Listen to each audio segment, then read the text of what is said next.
नमस्कार विद्यार्थी मित्रांनो. तर मी आहे भूषणदूत आणि स्वागत आहे तुमचं भूषणदूत अकॅडमीमध्ये. तर विद्यार्थी मित्रांनो, आता राज्यसेवा मेन्स चाललेली आहे आणि त्याच्यामध्ये विविध एसे असेल, इथिक्सच्या माध्यमाने असेल किंवा कुठल्याही अँगलनी मी पूर्ण प्रयत्न करतोय की तुम्हाला बेस्ट काहीतरी देता यावं याच्यामध्ये.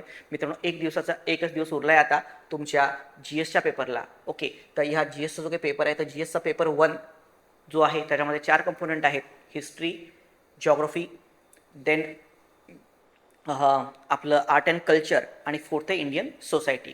सेम वे GS2चा जर का पेपर बघितला तर हा पूर्णतः पॉलिटिकल सायन्स रिलेटेड पेपर आहे.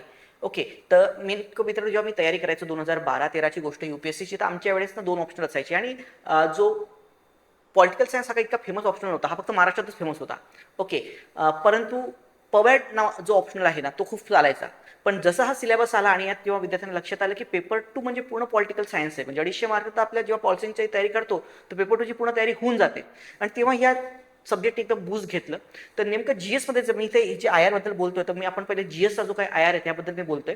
तर GSच्या IR मध्ये जर का आपण बघायचं झालं तर हा जो पेपर आहे, पेपर 250 मार्कांचा, so that is a paper number 2, GS number 2, GS2 म्हणतोय मी. ओके, GS2चा सामान्य अध्ययन 2. ओके, तर सामान्य अध्ययन 2 मध्ये किती कंपोनंट आहे? तर पहिला कंपोनंट सामान्य अध्ययन 2 मधला तो काय आहे? तो आहे कोर पॉलिटी. ओके, तर तो आहे कोर पॉलिटी. त्यानंतर नेक्स्ट आहे गव्हर्नन्स. ओके, प्रशासन किंवा ज्याला आपण ओके तो प्रशासन. देन थर्ड आहे so that is international relations. Okay, आणि फोर्थ आहे सोशल जस्टिस. सो म्हणजे थर्ड आहे सोशल जस्टिस आणि फोर्थ पकडूयात आपण इंटरनॅशनल रिलेशन. तर याच्यामध्ये जो फोर्थ कंपोनंट आहे की किती मार्कांना येतो मित्रांनो, हा किती प्रश्न येतात त्याच्यावरती किती मार्कांना येतो. So IR consist of 60 to 90. Okay, international relations हा जो काही पार्ट आहे IRचा पार्ट हा 60 to 90 मार्क्सला आहे, म्हणजे फार महत्त्वपूर्ण आहे. आणि विद्यार्थी गव्हर्नन्सची तयारी चांगली करून घेतात, सोशल जस्टिस सुद्धा तुम्हाला बऱ्यापैकी तुम्ही करून घेता, किंवा पॉलिटिचा पार्ट तर आपला ऑलरेडी GSमध्ये खूप स्ट्रॉंग झालेला असतो. पण हा जो पार्ट आहे हा पण सोडतो. तुम्ही म्हणाल की सर एका लेक्चरने एका दिवसात काय होणार आहे तुमच्या अशा अर्ध्या तासाच्या आणि. तर मित्रांनो, फक्त यात कंपोनंट काय काय तेवढे तुम्ही लक्षात ठेवले पाहिजे. कोणत्या कोणत्या गोष्टी पेपरमध्ये तुमच्या आल्या पाहिजेत. समजा लिहायचं काहीतरी तर लिहिता आलं पाहिजे आपल्याला. तर माझा उद्देश असेल तुम्हाला की नेमकं प्रश्न कोणते काय आला, त्याचे आतले मेन कंपोनंट्स काय आहेत. ओके, नेमकं जेव्हा आपण इंटरनॅशनल रिलेशन्स किंवा आंतरराष्ट्रीय संबंध म्हणतो आणि ते भारताच्या संबंधात नाही, तर त्याला टॅकल करण्याचे कोणते कोणते मुद्दे तुमच्या त्याच्यामध्ये आले पाहिजेत. तर विद्यार्थी मित्रांनो, याचे मी 3-4 लेक्चर फटफट घेणार आहे. ओके, या एका दिवसामध्येच, आणि ते अपलोड होत राहणार आहेत आपल्या टेलिग्राम चॅनलला. तर विद्यार्थी मित्रांनो, आपलं जे काही टेलिग्राम चॅनल आहे, ओके, नसेल जॉईन केलेलं तर आपलं YouTube चॅनल आहे यातनं तुम्ही आता बघतच आहात. आणि T.me म्हणजे टेलिग्रामची लिंक असते ना, ही भूषणदूत असं टाईप करा. Okay, and you will get the my Telegram link. तर तिथे जाऊन मित्रांनो सगळ्यांनी टेलिग्राम चॅनलचे जॉईन करून घ्या. आता पुढची ॲड तर आणखी मोठी होणार आहे म्हणतात. चर्चा तर 400 पर्यंत गेलेली आहे. तर तिथे तुम्हाला हे उपयोगाचं राहणारच आहे. तेव्हा तुम्ही एकदम डिटेलमध्ये IRचा जो काही तुमचा मॉडेल आहे तो घेईलच त्याच्यामध्ये. ओके, अगेन आपला मित्रांनो इथिक्स आणि एसीचा मॉडेल चांगला चाललेलाच आहे. तर आता एसी तर झालाय, आता इथिक्स जी आहे तो पेपर आहे पुढच्या आठवड्यामध्ये. तर त्याची सुद्धा आपली जी आहे 20 तारखेला, सो 20 तारखेला आपली केस स्टडीजवरती कार्यशाळा आहे. तुम्ही आपल्या ॲपमध्ये जाऊन ती कार्यशाळा जी आहे ती ऑनलाईन ऑफलाईन दोन्ही मोडमध्ये आहे, ती जॉईन करू शकता. 4 वाजता आहे. तर इंटरनॅशनल रिलेशन्स, ओके, आंतरराष्ट्रीय संबंध.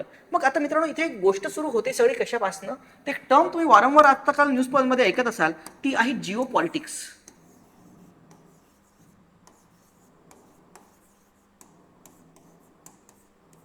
बरोबर आहे, जिओ पॉलिटिक्स. आता हा कॉम्बिनेशन आहे 2 शब्दांचा. एक आहे जिओ म्हणजे काय, जिओग्राफी, भौगोलिक किंवा भूगोल, आणि पॉलिटिक्स म्हणजे काय, राजकारण. केलं ना, भूराजकीय. ओके, भूराजकीय अँगलनी बघितल्यानंतर that is what Jio political. तर मित्रांनो, भूगोल म्हणजे काय की लँड, एक एरिया. ओके, जिओग्राफिकल एरिया जो आहे, एक एरिया आहे, बरोबर आहे, ती म्हणजे जिओग्राफी. आणि पॉलिटिक्स म्हणजे काय, द स्पियर ऑफ इन्फ्लुअन्स, की किती जागेवरती तुमचा प्रभाव आहे, तुमच्या देशाचा, त्या देशाच्या गोष्टींचा जो आहे, त्याचे स्टेट ऍक्टर्स असतील किंवा नॉन स्टेट ऍक्टर्स असतील तर त्यांचा प्रभाव किती आहे, त्याचा इन्फ्लुअन्स किती आहे. That power of influence is non as a politics. Okay, आणि मग किती जिओग्राफिकल एरियावर ते पॉवर ऑफ इन्फ्लुअन्स आहे, यातनं काय टर्म होते, सो दॅट इज भूराजकीय. आता आणखी काही लोकांना कन्फ्युज जर का होत असेल मित्रांनो, सिंपल सेन्समध्ये सांगतो की सध्या वॉर चाललेला आहे, बरोबर आहे. एक टर्म खूप जास्त यूज होतीये, ती होतीये मिडल ईस्ट. ओके, आणि एक आपण इंडियन कॉन्टेक्स्टमध्ये किंवा आपल्या याच्यामध्ये एक टर्म यूज होते, ती होते वेस्ट एशिया.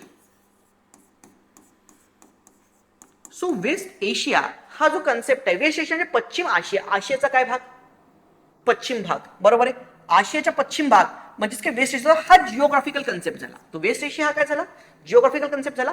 बेस्ट वाटल्यास तर मी मिडल ईस्ट आणि वेस्ट एशिया याच्यातला फरक काय आहे तो हे करेलच ना, याचं लेक्चर घेऊन येईल. तो वेस्ट एशियाचा हा झाला जिओग्राफिकल.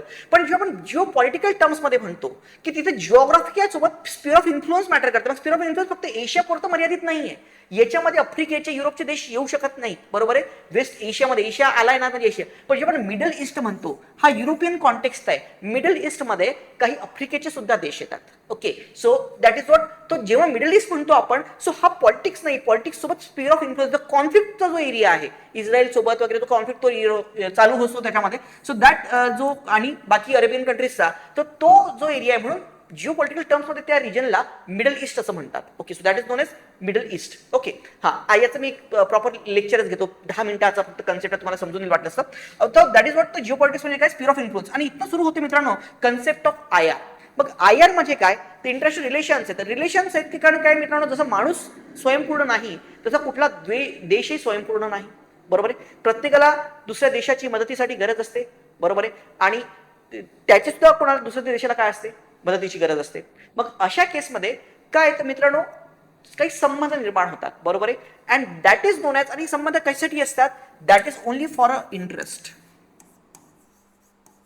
आपण हे जे म्हणतो ना मित्रांनो की हा आपला दोस्त आहे, इस्रायल आपला मित्र आहे आणि तो आपला शत्रू आहे, आणि अमेरिका आपला मित्र आहे. आता बघतोच आपण, नाही तर अमेरिका म्हणजे ट्रम्प के दोस्त, मोदी के दोस्त ट्रम्प, बरोबर आहे. आता बघतोय आपण किती दोस्ताना आहे. तर मित्रांनो सगळ्यात महत्वाचा मुद्दा हा आहे, आणि तो शत्रू पण नाही. तर अमेरिकेचे राष्ट्रपती होते, माजी राष्ट्रपती होते, मला वाटतं रोनाल्ड रेगनचं नाव होतं त्यांचं. ओके, त्यांनी एकदा म्हटलं होतं की युएसएचा इंटरनॅशनल राजकारणात युएसएचा ना कोणी मित्र आहे ना कोणी काय शत्रू आहे. युएसएला एकच गोष्ट मॅटर करते, ती म्हणजे काय, इंटरेस्ट. त्याला त्याचा स्वार्थ मॅटर करतो. समोरचा व्यक्ती, समोरचा देश आमच्यासाठी किती उपयोगाचा आहे हे आमच्यासाठी मॅटर करतं. आणि that is nothing but what interest that determines, ते डिटरमाइन करतं कुठल्याही देशाची काय फॉरेन पॉलिसी. आणि त्यातच निर्माण होतं कन्सेप्ट ऑफ इंटरनॅशनल रिलेशन्स, बरोबर आहे. मग आता इंटरेस्ट जे आहेत ते फक्त कशावरती आधारित असतात, ते एक तर सगळ्यात महत्वाचा मुद्दा आहेच की इकॉनॉमिक रिसोर्सेस. काय इतकं इम्पॉर्टन्स आहे मिडल ईस्टला, बिकॉज ऑइल रिझर्व्स, बरोबर आहे. सो रिसोर्सेस किती आहे, आता रिसोर्सेस तर आहेतच मित्रांनो, इकॉनॉमिक तर आहेच रिसोर्सेस, बरोबर आहे. हा, तो रिसोर्सेस आहेत. मग ही काही आपण गेलो की इकॉनॉमिक पैकी आपण नॅशनल रिसोर्सेस. पण फक्त नॅशनल रिसोर्सेस तुमचा इंटरेस्ट डिटरमाइन करतो का, नाही. With that national resources also, like a country like Taiwan. Okay, Taiwan हा जो काही देश आहे, तर तायवान ह्या देशात कुठला नॅशनल रिसोर्सेस आहे का, no. But that is an technological, they have the technological resources.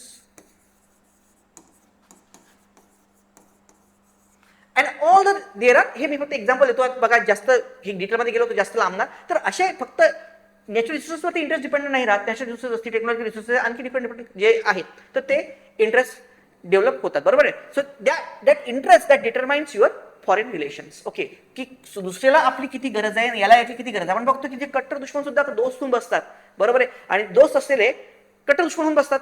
आता रशिया आणि युएसए काय मित्र राष्ट्र, ज्याला आपण म्हटलं होतं सेकंड वर्ल्ड वॉर मध्ये, शेवटपर्यंत सेकंड वर्ल्ड वॉर पर्यंत दोघं एकदम चांगल्या सोबत लढलेत, आणि नंतर कट्टर एकमेकांचे काय होऊन गेलेत, दुश्मन होऊन गेलेत, बरोबर आहे.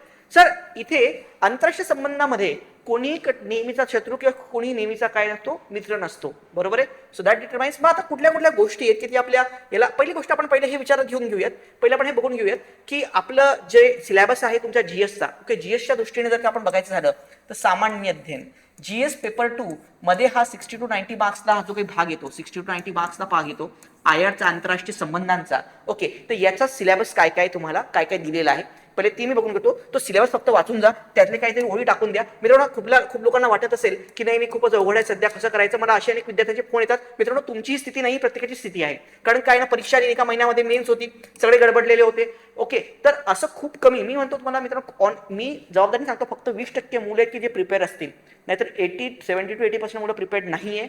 आणि हा गोल्डन चान्स आहे तुम्हाला, म्हणून काही घाबरण्याची गरज नाही आहे. म्हणूनच मी हे लेक्चर घेतो तुमच्यासाठी की तुम्हाला काहीतरी लिहिता यावं, काहीतरी तुम्हाला अनालिसिस व्हावं. तर हे जे 3-4 लेक्चर्स मी आता घेणार आहे एका दिवसामध्ये या सगळ्या टॉपिक्सवरती, तर ते जसे घेणार आहे. ओके, तर पहिले बघा, भारत आणि शेजारी राष्ट्र यांचा पहिला एक महत्त्वाचा पॉईंट आहे, भारत आणि शेजारी राष्ट्र यांचे संबंध. दिस इज व्हॉट फर्स्ट पॉईंट, बरोबर आहे. हां, नेक्स्ट द्विपक्षीय प्रादेशिक आणि राजकीय जागतिक गट, बरोबर, द्विपक्षीय प्रादेशिक जागतिक गट आणि भारताचा समावेश असणारे किंवा भारताच्या हित संबंधाला बाधा पोहोचवणारे करारनामे. ओके, भारताच्या हित संबंधाला बाधा पोहोचवणारे करारनामे, bilateral regional agreements, global groupings, agreements involving India and affecting India's interest. Okay, then third गोष्टी आहे विकसित व विकसनशील देशांच्या धोरणांचा व राजकारणाचा भारताच्या हितसंबंधावर होणारा परिणाम. ओके, हां, सो जे डेव्हलपिंग नेशन्स आहेत आणि डेव्हलप नेशन्स आहेत यांचे जे काही पॉलिसीज आहेत याचा भारताच्या हितसंबंधावर काय आहे, काय होणारा परिणाम आहे, effect of the policy and politics of the developing countries on the India's interest and Indian diaspora. Okay, हां, तर इथे दॅट इज व्हॉट हा पार्ट आहे, बरोबर आहे. हां, भारतीय डायस्पोरा आपण बघतो की भारतीय लोक हे प्रत्येक देशामध्ये फैलेले आहेत. तर मग एक असतं की स्टेट ऍक्टर्स असतात आणि दुसरी बघा इंटरेस्टमध्ये जेव्हा दोन देशामध्ये आंतरराष्ट्रीय संबंध निर्माण होतात त्याच्यामध्ये पहिले तर ऍक्टिव्हली असतो तो असतो स्टेट ऍक्टर, पण एक दुसरा पार्ट जो इनव्हिजिबल असतो तो असतो नॉन स्टेट ऍक्टर. तो Indian diaspora is like a non state actor आहे. ओके, इंडियन डायस्पोरा तो नॉन स्टेट ऍक्टर सारखं काम करतो. मग त्याच्यामध्ये काय तो तुमचे डिफरंट बिझनेस पर्सन्स असतील ते त्यांचं त्याच्यामध्ये हे होऊ शकतं. ओके, कंट्रीचे डिफरंट कल्चरल टाईज असतील तर ते पण गोष्टी डिटरमाइन करत असतात त्याच्यामध्ये. Okay, so that is what विकसित आणि धोरणांच्या राजकारणात भारतातून होणारा परिणाम. ओके, आणि फोर्थ पॉईंट इज वॉट, चौथा आहे महत्वाच्या आंतरराष्ट्रीय संस्था. Okay, so that is what important international institutions, agencies. Okay, त्यांची रचना, their flora and their structure and their mandate. तो आंतरराष्ट्रीय महत्वाच्या आंतरराष्ट्रीय संस्था. तर हे जे मित्रांनो 4 पॉइंट्स आपले जे आहेत तर हा पूर्ण आपला जो सिलेबस आहे आयआरचा ज्याच्यावरती 60 ते 90 मार्कांचे प्रश्न येतात. ओके, तर तो आहे पूर्ण सिलेबस. ओके, मग आता याच्यामध्ये सब पार्ट्स काय काय, तुम्हाला कुठले कुठले सब पार्ट्स आहेत तर याचा सगळ्यात महत्वाचा पहिला पार्ट आहे तो आहे इंडिया आणि नेबरहुड. ओके, भारत आणि त्याचे शेजारी राष्ट्र, तर त्याचे संबंध काय काय, तर इंडिया रिलेशन विथ व्हॉट, तर इंडियात नेबरहुड. तर आता सध्या चर्चेमध्ये खूप जास्त चालला होता तो म्हणजे काय, बांगलादेश. ओके, हां, अगेन भूटान, नेक्स्ट काय Bhutan, then third Nepal. Okay, ज्यात बांगलादेश आणि नेपाळ सध्या चर्चेमध्ये आहेत. श्रीलंका. Okay, Sri Lanka all. आणि आज आपण इंडिया जे आहे, ओके, तर आपण जरी म्हणत आहे की सध्या इंडिया खूप प्रॉब्लेमॅटिक केसमध्ये आहे बघा, पण आज आपले जे नेबर्स आहेत बघा, जेव्हा देशामध्ये आज आपण ॲटलीस्ट स्टेबल गव्हर्नमेंट, आपल्याकडे स्टेबिलिटी तरी आहे, आज आपण बघतो तर आपल्या आसपासचे सगळे देश जे आहेत ते डिस्टर्ब झालेले आहेत. Okay, economically they are disturb, they are politically disturb. Okay, हां, all cases they are disturb right now, बरोबर आहे. आणि आंतरराष्ट्रीय संबंधाचा नियम सांगतो की जर का तुमच्या देशात स्टॅबिलिटी हवी असेल तर तुमचे जे शेजारी आहेत तिथे पण काय पाहिजे, स्टॅबिलिटी पाहिजे. अनेक लोकांना वाटतं अरे पाकिस्तान बर्बाद होऊन जावा, बांगलादेश तर हे होऊन जावं. अरे बेटा, तो जर खराब झाला तर आपल्या अख्ख्या देशाच्या इकॉनॉमी, पॉलिटी आणि सोसायटी या तिन्हीवरती काय होणार आहे, इफेक्ट होणार आहे, बरोबर आहे. हां, नेक्स्ट काय, चायना. आणि पूर्ण प्रॉब्लेम क्रिएट करणारा हाच देश आहे आपल्या सगळ्या याच्यामध्ये, कारण त्याचं जे फुटफॉल आहे तो खूप मोठा. आतापर्यंत भारताची काही भूमिका होती जर का आपण बघितलं तर 2000 पर्यंत ती या रिजनमध्ये एक बिग ब्रदरची राहिलेली आहे. पण या बिग ब्रदरच्या रोलला सगळ्यांनी क्रिटिसाइज केलं. सगळ्यांचं म्हणणं आहे की बिग ब्रदर राहिला, हा मोठा भाऊ राहिला, पण त्याचा मला काही फायदा झाला नाही. ओके, असे या मी माझं मत नाही, या देशांचं म्हणणं आहे. ओके, सो आम्ही सगळं भारताचं ऐकत राहिलो, बाईक बांगलादेश म्हणतोय, नेपाळ म्हणतोय, श्रीलंका म्हणतोय, पण त्याचं म्हणून. आणि आता काय की चायना इज बिग इकॉनॉमिक, जरीही ती इकॉनॉमिक आणि पॉलिटिकल पॉवर, शेवटी इकॉनॉमिक्स आज पॉलिटिकला ड्राईव्ह करते.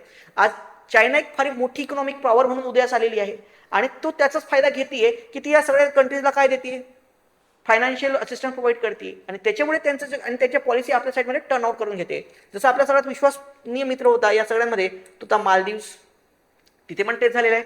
अफगाणिस्तान आता तरी आपल्या फेवरमध्ये आहे मित्रांनो, कारण पाकिस्तान दुश्मनचा दुश्मन तो आपला मित्र, अशी आपली पॉलिसी ही आपण चाणक्याची अपनवलेली आहे. पण अफगाणिस्तानमध्ये आपली इन्व्हेस्टमेंट सुद्धा आहे. पण जेव्हा कारण फायनान्शियली अफगाणिस्तान स्टेबल नाही आहे, आणखी अमेरिका जास्त फोर्सफुली जेव्हा पैसा फेकेल अफगाणिस्तानच्या समोर तोही टर्न आउट होऊन जाईल. तर इथे आपण जर का बघितलं नेक्स्ट अफगाणिस्तान, म्यानमार, पाकिस्तान आणि चायना. तर हे तर तुम्ही पक्के, तुम्हाला याच्यामध्ये काही संबंध आहेत काय, तर सरळ आता बघा डिटेल घ्यायला मी घेऊ शकलो असतो पण आता वेळ नाही आपल्याला. तर त्याच्यामुळे तुम्ही काय करा, फक्त यांच्यामधले आता रिसेंट टाईज ऑफ इंडिया हे एखाद्या गुगलला याच्यावरती चॅट जीपीटी किंवा AI वरती टाकून घ्या, त्यातले काय काही मुद्दे जे आहेत ते ॲटलीस्ट तेवढे वाचून घ्या त्याच्यामध्ये. ठीक आहे, डोंट वरी, 2026च्या मेच्या विद्यार्थ्यांना तुमचं एकदम प्रॉपर डिटेलमध्ये मी घेणार. Okay, each and every point me cover करणार तुमचं आणि प्रॉपर आपण 20 ते 25 लेक्चर्समध्ये पूर्ण IRचा जो तुमचा GS चा मॉड्यूल आहे मी 20 लेक्चर्समध्ये तो तुमचा 20 तासांमध्ये म्हणजे ओके 20 अवर्समध्ये पूर्णतः मी कव्हर तुमचा करून घेईल. ओके हां, तर हा आहे इंडियन. तर हा पार्ट आपल्याला हे देश आपले बघायचे आहेत, हे नेबर्स काय काय. तर मेनली इथे ज्या सार्क कंट्रीज आहेत त्या सार्क कंट्रीज आपल्या मेन आहेत. ओके, तर त्या सगळ्या त्याच्यात कव्हर झाल्या पाहिजेत. एक सार्क कंट्री सोडून मग चायना आहे, ओके, आणि म्यानमार आहे. ओके हां, नेक्स्ट आपण जर का बघितलं तर नेक्स्ट पॉईंट आहे बायलॅटरल रिजनल ग्लोबल ग्रुपिंग्स आणि agreement involving India affecting India's interest. Okay, तर तर मग आता ग्रुपिंग्समध्ये जर काय बघितलं तर आपण एक we are the founder of what आलिप्त राष्ट्र चळवळ नॉन अलाइन मुवमेंटचे आपण काय राहिलो मित्रांनो, फाउंडर राहिलेलो आहे. ओके, काय होते तर इथे म्हणजे कोण, Nehru was a leading face of that time, Pandit Jawaharlal Nehru. Okay, त्यानंतर काय होते मार्शल टिटो होते युगोस्लावियाचे. त्यानंतर गमाल, आता तो देश राहिला नाही, गमाल अब्दुल नासर होते काय इजिप्तचे. ओके, देन अगेन याचे ट्रिग्वावे होते. तर हे काही लीडर्स होते, त्यांनी ही जी मुवमेंट, आता याचं रिलेव्हन्स एवढं राहिलं नाही, जरी NM 2.0 आलाय पण त्याचं काय आता रिलेव्हन्स राहिलेलं नाही जास्त नॉन अलाइड मुवमेंटचं. देन न्यूक्लिअर डॉक्ट्रिन, शेवटी काय वर्ल्ड पॉलिटिक्स आहे तिथे तुम्हाला एक द्वैध्रुवीय जेव्हा असतं तेव्हा कुठलं तरी साईड घ्यावीच लागते. तुम्ही किती दिवस काय राहणार, तिकडे पण नाही तिकडे पण नाही, शेवटी तुम्हाला हे करावंच लागतं. न्यूक्लिअर डॉक्ट्रिन पॉलिसीज आहे. नेक्स्ट गुजरात डॉक्ट्रिन जो होता, गुजरातला सांगितलं होतं की सध्या काय आपले जे आसपासचे देश आहेत त्यांच्यावरती जास्त फोकस आपण केलं पाहिजे. देन लुक इज फक्त पश्चिमेकडे बघा नाही, ऍक्ट इस्ट, सॉरी पूर्वेकडे बघाच नाही तर पूर्वेच्या देशांसोबत आपले रिलेशन्स वाढवा, तिथे ऍक्टिव्हली इन्व्हॉल्व व्हा. And think west and also think west policy. तर ह्या जे काही फॉरेन डॉक्ट्रिन्स आहेत, ओके, त्या डॉक्ट्रिन्स आहेत इंडियाचे, याला तुम्हाला स्टडी करायचं आहे. Okay, then bilateral relations with, okay, relations कुठले, जे major powers, world major powers, USA, Russia, Japan, Germany. Okay हां, central Asian countries. Okay, central Asian countries, central एशियाच्या जे काही कंट्रीज आहेत, Kazakhstan, Kyrgyzstan, Turkmenistan. Okay, that is what this countries. Okay हां, then west Asian countries. Okay हां, then SAARC, again global groupings काय, तर SAARC आता काही जास्त रिलेव्हन्स उरलं नाही कारण भारतानेच त्यातनं हे करून घेतलं होतं. आणि आता तर आपले बाकीचे बाहेरचे कंट्रीज जे आहेत, जापान असेल, सॉरी नेपाळ असेल, बांगलादेश असेल, ते आता इंडियाच्या फेवरमध्ये राहिलेले नाही आहेत. Okay, that is again the reason is China. Okay, BRICS. Okay हां, then BIMSTEC, IBSA, ASEAN, RC, regional corporation impact. Okay, then India Africa economic forum, Shanghai corporation organisation, Ashgabat agreement. तर हे जे काही हे आहेत त्याच्याबद्दल तुम्हाला प्रश्न जे आहेत तर येऊ शकतो. याच्यामध्ये सार्क, ठीक आहे, त्यात इंडियाचा रोल मेजर राहिला त्याच्यामध्ये, जरी आता तितकं कामाचं नाही तर त्याच्यावरती प्रश्न येतो. देन ब्रिक्स चांगलं करून घ्या चांगल्या तऱ्हेने. ओके, देन G20 आलं होतं आपल्याला, G20ची समिट झाली होती, ते लक्षात ठेवा. ओके, हे बिमस्टेक महत्त्वाचं आहे, याच्यावरती खूपदा प्रश्न आला UPSC मध्ये.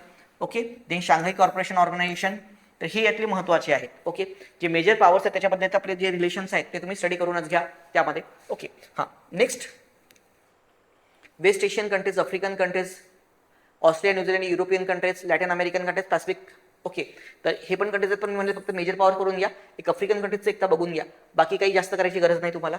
ओके हां, G20 आलं, ईस्ट एशिया समिट आली, IOR. Okay, Mekong Ganga corporation. So this is what Asian ADB, Asian development banks. तर हे असे विविध मुद्दे आहेत त्याच्यामध्ये. तर आता तुम्हाला याच्यामध्ये फक्त जे शॉर्टमध्ये जे काही आहेत ते टिक दिलेले तितकेच पाठ फक्त थोडेफार वाचून जातो मी, ठीक आहे. हां, नेक्स्ट आपण जर का बघितलं तर effect of policy and politics of the develop and developing countries on the India's interest. तर इंडियाच्या इंटरेस्टवरती डेव्हलप अँड डेव्हलपिंग कंट्रीजचा जर कुठला हे येतं तर बरोबर आहे. तर आता पण सध्याचे चाललेलं आहे ग्लोबल ट्रेड वॉर, सगळ्यात महत्त्वाचा मुद्दा सध्याचा कुठला आहे की global trade war.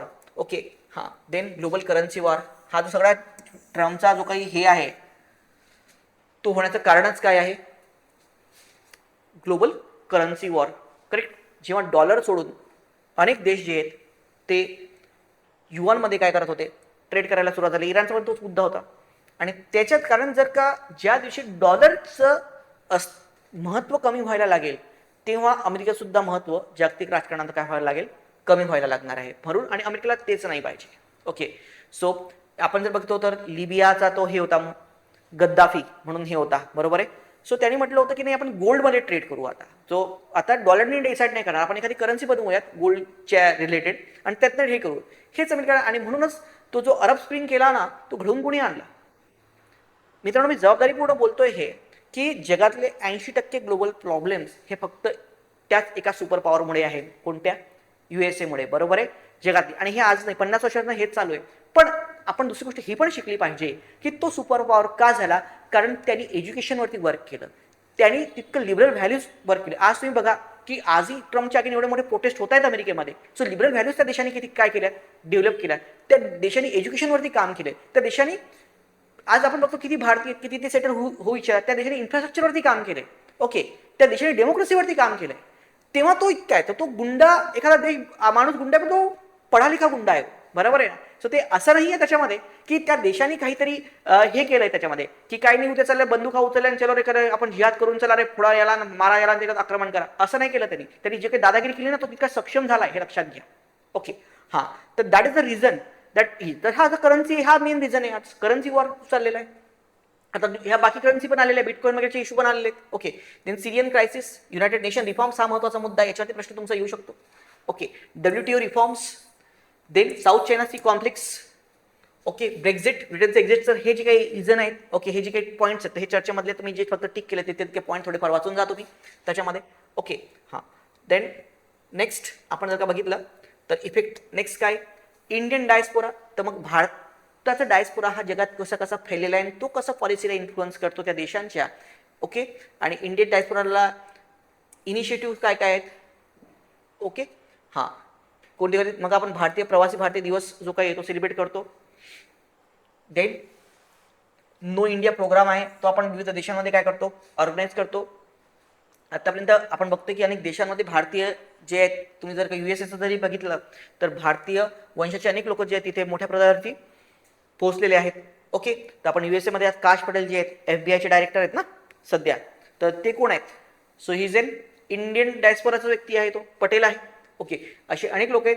झोरान Mamdani, governor of what, न्यूयॉर्कचा गव्हर्नर जो आहे तो काय इंडियन लिंकेजेस आहेत. मग असे आता देशामध्ये तर इंडियन, आणि मग आता इंडियन डायस्पोरा हा कसा रोल प्ले करतो त्या देशासोबत आपल्या रिलेशन्स एस्टॅब्लिश करण्यामध्ये. फक्त तिथेच नाही, अमेरिकेतच नाही, बाकी सगळ्या देशामध्ये पण इंडियन डायस्पोरा जो आहे तो डॉमिनंट आफ्रिकन कंट्रीजमध्ये सुद्धा जर का आपण बघितलं तर बिझनेसेस बऱ्याच देशामध्ये भारतीयांचे आहेत. मग तिथनं मिळणारा रिमिटन्सेस आहे.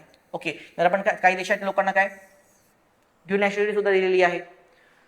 ओके, तर हा जो काही सगळं हे आहे NRIs जो आहे तर त्यांचा किती रोल आहे त्याच्यामध्ये आपल्या याच्यामध्ये, तर तो एक मुद्दा आहे याच्यामधला. Okay, Indian diaspora. Then international institutions. Okay, तर आंतरराष्ट्रीय ऑर्गनायझेशन जे आहेत तर सगळ्यात पहिले त्याच्यामध्ये काय तर UN आलेत, त्याच्या विविध एजन्सीज आल्यात.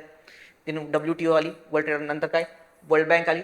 देन IMF आहे, वर्ल्ड इकॉनॉमिक फोरम आहे. ओके, आणि कॉमनवेल्थ ऑफ दी नेशन आहे. ओके, तर याच्यामध्ये आपण जर का बघितलं तर इकॉनॉमिकचं महत्त्व खूप जास्त वाढते सध्या. तर वर्ल्ड इकॉनॉमिक फोरम जे आहे WEF फार महत्त्वाची ठरते, याच्यामध्ये IMF, world bank, economic forum. मित्रांनो, आता सध्या जग असं आहे की पॉलिटिक्स जी आहे त्याला इकॉनॉमी ड्राईव्ह करते. लिबरलायझेशनच्या पिरियड नंतर भारताची सुद्धा पॉलिटिक्स आपण जर बघितलं तर आपण पहिले प्रो USSR होतो, खूप जास्त स्ट्रॉंग. जरी आपण नॉन अलाइड मुवमेंट जरी म्हणत असतो तरी आपण स्ट्रॉंगली प्रो USSR होतो. आणि पाकिस्तान हा आधीपासूनच अमेरिकेचा मित्र राहिलेला आहे.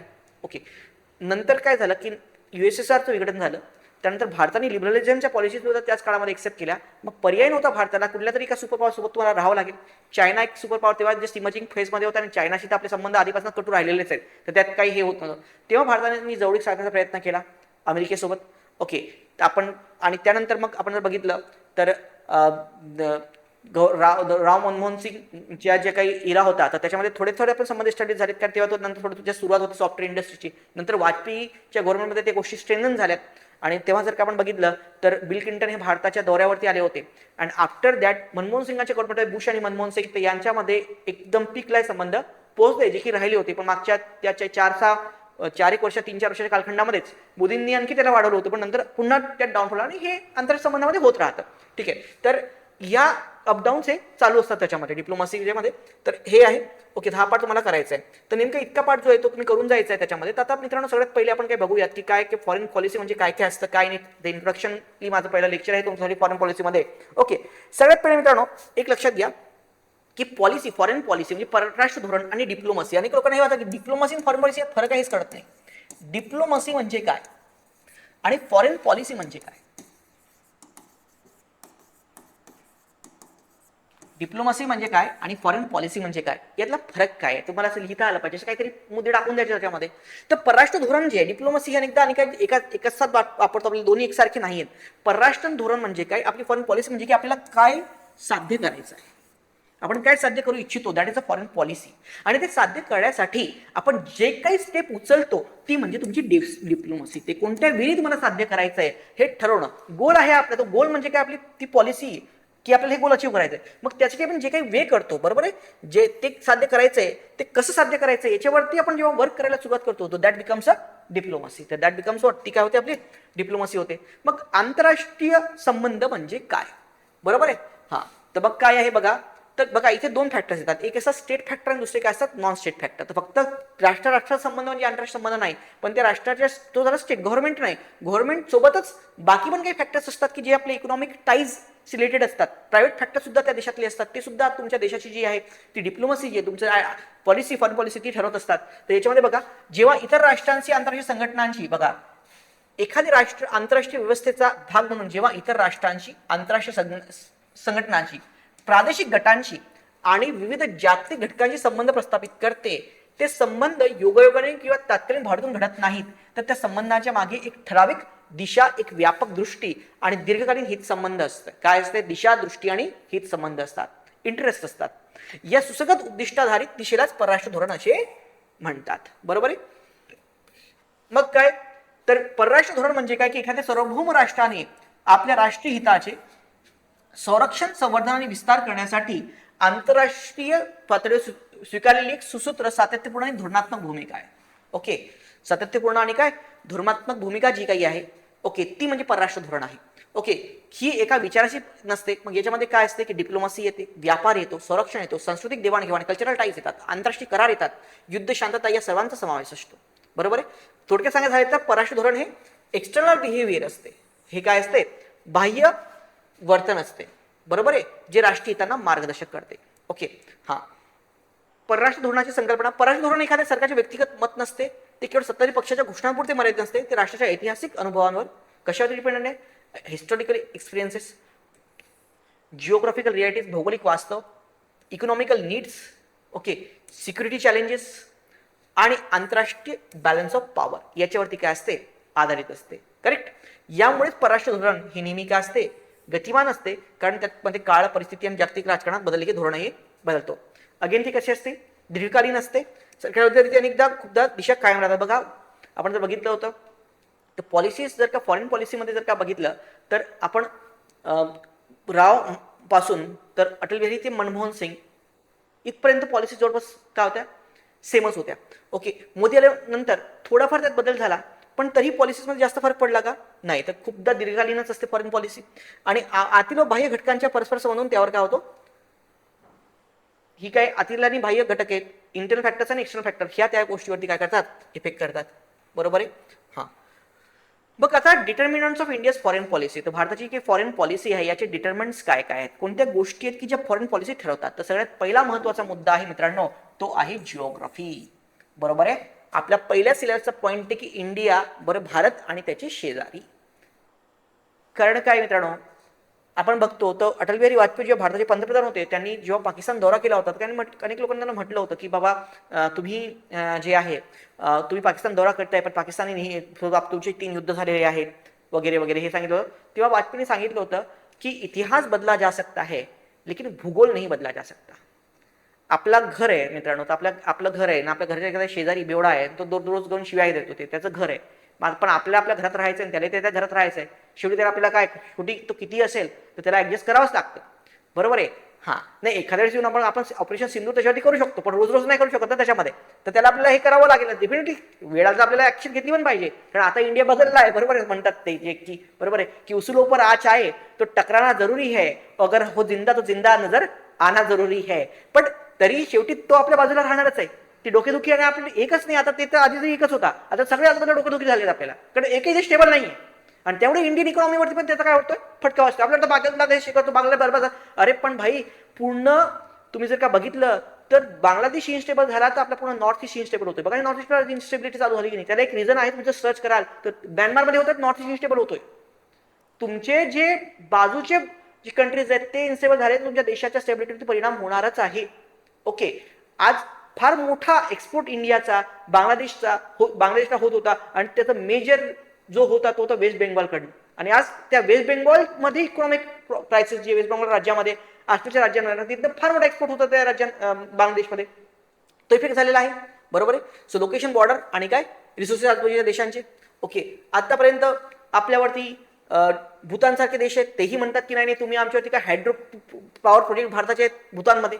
ओके, इलेक्ट्रिसिटी नाही तुम्ही हे करताय, आमच्या त्याचा गैरफायदा घेताय आमच्या रिसोर्सेसचा याच्यामध्ये. आता कोणत्या पाण्याचा रिसोर्स बघा, पाणी पण रिसोर्सेस, असं नाही की तेलच रिसोर्सेस आहेत त्याच्यामध्ये. तसं बघितलं साऊथ ईस्टमध्ये कोणाकडे तेल बिल नाही, पण तरी आता फक्त पाण्यावरती आपल्यावरती हे करतात. आणि मेन कॉन्फ्लिक्टचा मुद्दा आहे हा वॉटर. प्रत्येक देशासोबत आपला पाणी विवाद आहे. कोणत्या देशासोबत सिंधू नदीचा रिव्हरचा विवाद आहे, कोणत्या देशामध्ये तिस्ता नदीचा रिव्हरचा विवाद आहे ना. So that is what. So geography.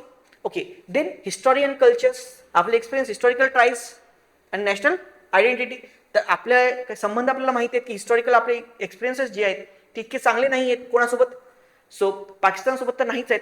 Okay, पण मेनली जर का आपण बघितलं तर अगेन कल्चरल टाईज आहेत. आपण जर का बघितलं तर बांगलादेश जे आहे, बांगलादेश असेल, ओके, तर त्याच्यासोबत आपण जरी बांगलादेश पाकिस्तान हे कल्चरली इंडियाच्या सिमिलर बऱ्याच गोष्टींमध्ये, कारण आपण शेवटी भारताचा भाग होते. पण मेन जो काही डिफरन्स आहे आपण जर का बघितलं तो मेन जो इश्यू आहे चायना. बघा, चायनासोबत आपल्या कल्चर एकच नव्हतं म्हणून आपण खूप मैत्री, बरेच आपण बोललो हिंदी चीनी भाई भाई.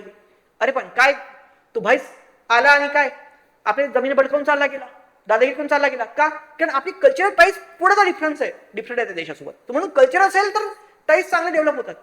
आज तरी कंपॅरेटिव्ह कल्चरल टाईज आहेत. सो बुद्धिझम जो फैलला आहे त्याच्यामुळे आपल्या जवळच्या काही देशांसोबत आपले संबंध जे आहेत ते काय चांगले आहेत. ओके, म्यानमार असेल, त्यानंतर आपण जर का बघितलं नेपाळ जो आहे तो जन्मस्थान आहे गौतम बुद्धांचं. अगेन लार्जेस्ट हिंदू पॉप्युलेशन आपली राहिलेली आहे. ओके, इंडिया आणि एकमात्र हिंदू राष्ट्र आधी होता, आता ते धर्मनिरपेक्ष नेपाळ, तर ती मेजॉरिटी ऑफ दी दोन्ही देशामध्ये हिंदू पॉप्युलेशन आहे. तर अगेन दॅट नॅशनल आयडेंटिटी जी आहे, ओके, तर हिस्ट्री आणि कल्चर हे सुद्धा आहेत की ते फॉरेन पॉलिसीला देशाचे काय करतात, डिटरमाइन करतात. ओके, थर्ड आहे economic factor. Yes, the major reason is what? Economic factor, trade and investment and the development factors, Indian foreign policy. आता लोक म्हणतात मोदी कुछ बोलो, मोदी कुछ बोला, ट्रम्प येतोय तुम्हाला बोलतोय, रोज तुमच्याकडे थोपतोय, पण मोदी काही बोलू शकत नाही. मोदी कोणी असं बोलू शकत नाही, कारण आज आपली इतकी जास्त इंटरडिपेंडन्सी आहे युएसए वरती. जर आपल्याला इकॉनॉमिक पॉवर बनायचं असेल आणि इकॉनॉमिक मध्ये टिकून राहायचं असेल ग्लोबल पॉवर, कारण आज मित्रांनो मी तुम्हाला नेहमी वारंवार वाक्य बोलतोय की economy is driving the polity. तुम्ही जगात सुपर पॉवर होता तर त्या केसमध्ये पहिले तुम्ही इकॉनॉमिक सुपर पॉवर, जसं चायना इकॉनॉमिक सुपर पॉवर झालाय, अजूनही तो सुपर पॉवरच्या लेवलला नाही पोहोचता की जग अजून बायपोलर झालाय. तो सध्या फक्त पैशाच्या जमावर खेळतोय, बरोबर आहे, आणि टेक्नॉलॉजीवरती जो आलाय. पण अजूनही हार्ड पॉवर म्हणून चायना हिंमत झालाय का? साधा तायवान चायनाला चामाडता येतोय का? नाही चामाडता येतो बाजूचा राहून. आणि इकडे अमेरिका बघा कुठे जाऊन कुठल्या देशाच्या राष्ट्रपतीला उचलून आणतो. So that is what he is an hard power. पण पहिले तो सगळ्यात पहिले जो आहे तो टेक्नॉलॉजिकली, तो एज्युकेशनली, तो इकॉनॉमिकली सुपर पॉवर झाला. ओके, सो मग म्हणून इकॉनॉमिक फॅक्टर आहे. जर आपल्याला राहावं लागेल तर आपल्याला काय, जगात दोनच मेजर इकॉनॉमिक पॉवर उरले आहेत, एक चायनासोबत आपल्याला ऑलरेडी पटत नाही, हिस्टॉरिकल रिलेशन्स खूप खराब आहेत, म्हणून अमेरिकेच्या डिपेंडन्सी आपल्याला राहणारच आहे. त्यामुळे अमेरिका काय बोलतंय ते आपल्याला ऐकणंच आहे. आपण किती गोष्टी केल्या विश्वगुरूच्या तरी आपल्याला अमेरिकेचं ऐकावं लागणार आहे, अमेरिका भले तसं चालावं लागणारच आहे ना त्याच्यामध्ये. ओके, ते काय कोणी असतं तर ते काय ते फरक पडला नसता, अजून 50 वर्षी तसंच राहणार आहे. करेक्ट. हा, तर डोमेस्टिक पॉलिटिक्स जी आहे, येस डोमेस्टिक पॉलिटिक्स, की लोकांचं ओपिनियन काय बनतं, गव्हर्नमेंट कोणत्या प्रकारची आहे ही इंटर फॉरेन पॉलिसी डिटरमाइन करते. जसं तुम्हाला माहिती आहे की भारत नेहमी युएसएच्या फेवरमध्ये राहिला आहे, पण जशी मोरारजी देसाईची गव्हर्नमेंट आली, India become in the favour of what, Bharat कोणाच्या फेवरमध्ये गेला, अमेरिकेसोबत संबंध प्रस्थापित झाले, पण 2 वर्षात ते तुटून गेले नंतर. पण नंतर पुन्हा जेव्हा आणखी वाजपेयींची गव्हर्नमेंट आली, भारताने पुन्हा थोडेफार संबंध प्रस्थापित, तेव्हा तर चेंज पण झाला होता स्ट्रक्चर जगाचं, कारण युएसएसआर जे आहे त्याचं डिसइंटिग्रेशन झालं होतं, बरोबर आहे, आणि त्याच्यामुळे आपल्याला गरज पडली. आणि नंतर मग सॉफ्टवेअर हब इंडिया डेव्हलप झाला, इंडियन फार्मास्युटिकल इंडस्ट्रीज ह्या सगळ्या जे काही डेव्हलप झाल्या, तर ते काय टाईप किंवा वाढले होते कोणासोबत, तर दॅट इज वॉट गव्हर्नमेंट कोणत्या टाईपची येते, कोणत्या फेवरमध्ये गव्हर्नमेंट येते. जसं आपण बघतोय की आज आपण बघितलं तर आपल्या मालदीव फार फेवरमध्ये होते, कारण इंडिया म्हणेल तीच गव्हर्नमेंट मालदीवमध्ये पण राहायची, नेपाळमध्ये पण राहायची. पण जशा चायना फेवरच्या गव्हर्नमेंट आल्या, ओके, सो तो हे होता ना ज्यांनी गो इंडिया कॅम्पेन मालदीवमध्ये सुरू केलं होतं. ओके, आताही तोच मला वाटतं मालदीवचा राष्ट्रपती आहे. ओके, तर त्यांनी जसं त्यांनी आलं त्यांनी म्हटलं नाही, इंडियाचे सगळे नेव्हल बेसेस सगळे जे काही त्याचा सिक्युरिटी फोर्सेस आहेत आमच्या मालदीवनं बाहेर काढा. नेपाळमध्ये पण जशी कम्युनिस्ट गव्हर्नमेंट आली, पहिले त्यांनी कोणाशी हातमिळवणी केली, चायनासोबत हातमिळवणी केली. So that is what government कुठली टाईपची येते ती सुद्धा तुमचं डिटरमाइन करते. अगेन पब्लिक ओपिनियन, की लोकांचं काय मत आहे, so that is also matters. So India could not take a stand because lot of Indians in favour of Iran, lot of Indians in favour of what, USA also. Okay, so Israel also, तो public opinion. Yes, so that this is the interest factors आहेत. तशी मी तुम्हाला काय सांगू इच्छितो की आंतरराष्ट्रीय संबंधांमध्ये एकच गोष्ट मॅटर करते, ती म्हणते इंटरेस्ट. यात कोणीही आपला मित्र नसतो, कोणी आपला काय नसतो शत्रू नसतो. हे आपलं फक्त बोलण्याचं की हा आपला देश मित्र आहे, तो आपला देश मित्र आहे. So this is all matter all the interest. Correct. हा, नेक्स्ट आता नॅशनल इंटरेस्ट जे आहेत, नॅशनल इंटरेस्ट आता मी म्हटलं ना काय मॅटर करतं, इंटरेस्ट. मग आता रोल ऑफ नॅशनल इंडियाच्या फॉरेन पॉलिसीमध्ये नॅशनल इंटरेस्टचा रोल काय आहे. ओके, सो पहिले काय की सिक्युरिटी, आपली बॉर्डर सिक्युअर करणे. आणि आपले बॉर्डर आज आपला जो काही कॉन्फ्लिक्ट चाललेला आहे कोणासोबत, बांगलादेशसोबत, पाकिस्तानसोबत, सगळ्यात पहिले काय की आपले बॉर्डर्स आहेत, बॉर्डर सिक्युरिटी. देन सिक्युरिटी येणार तर काय, देशातली काय स्टेबिलिटी, बरोबर आहे. आणि जेव्हा तो आपल्यावरती काय करतो तेव्हा त्याला काउंटर करण्याची, ऑपरेशन सिंदूर करण्याची काउंटर थ्रेट सुद्धा आपल्याला करता आले, देता आले पाहिजेत. Correct. So first aspect of national interest that is a security. Then power influence, influence किती आहे तर तुमचे डिप्लोमॅटिक रिलेशन्स किती स्ट्रॉंग आहेत. ओके, आपण बघितलं तर आता बघितलं असेल आपण. ओके, देन मिलिटरी स्ट्रेंथ आपल्या किती स्ट्रॉंग आहेत अँड स्ट्रॅटेजिक अलायन्स आपण किती बनवतो. आज आपण बघतोय तर सर्वात जास्त जो चायनाने घेरलाय भारताला, ती स्ट्रिंग ऑफ पर्ल्स ही काही थेरी आहे. ओके, आणि त्यांनी जे घेरले ते डिप्लोमॅटिक रिलेशन्स आणि स्ट्रॅटेजिक अलायन्सने भारताला घेरले की जोही देश इकॉनॉमिकली वीक आहे, मग तो श्रीलंकेच्या स्वरूपात असो, तो बांगलादेशच्या स्वरूपात असो, जे भारताची नेपाळच्या स्वरूपात असो किंवा मालदीवच्या स्वरूपात असो. सो मग आता त्याला काउंटर करण्यासाठी मोहित जो म्हणत होता गो इंडिया कॅम्पेन, नंतर तो नंतर पुन्हा आला, त्याला लक्षात आलं की नाही चायनाचा आपल्या दूर आहे पण आपल्या बाजूला कोण आहे, हा शेजारी इंडिया, आता आपल्याला काम आलं. नंतर तो थोडाफार जरी अजूनही फेवरमध्ये आहे चायनाचे, पण आता जो जितका अँटी इंडिया म्हणत होता तो नंतर त्यांनी पण रिलेशन्स एस्टॅब्लिश केलेत भारतासोबत, बरोबर. स्ट्रॅटेजिक अलायन्सेस आहेत. अगेन इकॉनॉमिक प्रॉस्पेरिटी, येस पैसा बोलता है. इंटरेस्ट, नॅशनल इंटरेस्ट काय ठरवत तर तुमची इकॉनॉमिक पॉलिसी, तुमची कोणत्या देशामध्ये किती इन्व्हेस्टमेंट आहे. आपण अफगाणिस्तानमध्ये तालिबान गव्हर्नमेंट जरी आली आपल्याला तालिबानसोबत रिलेशन ठेवावेच लागलेत. कारण काय, आणि आता खूप उलट चांगले रिलेशन का, कारण भारताची इतकी मोठ्या प्रमाणात तिथे डेव्हलपमेंट वर्क्स आहेत आणि काय तिथे मोठ्या प्रमाणात इन्व्हेस्टमेंट भारताची आहे, तिथे डेव्हलपमेंट वर्क्स आहे. सो हे काम आपण करतोय आणि यातनं भारताचा नॅशनल इंटरेस्ट जो आहे तो काय होतोय, डेव्हलप होतोय. ओके, हे मी शॉर्टमध्ये सांगतोय तुम्हाला, हे मुद्दे काय की तुमच्या याच्यामध्ये एका दिवसामध्ये मांडता आले पाहिजेत. आपण तुम्हाला सांगतो की मी तुम्हाला डिटेलमध्ये घेणार तुमचं आयआर, असं करून घेणार तुमचं की तुमचं मुखपाठ असेल आयआर, हा शब्द आहे आपला. ठीक आहे. हां, cultural values, yes, promote the ideals आपले, शांती.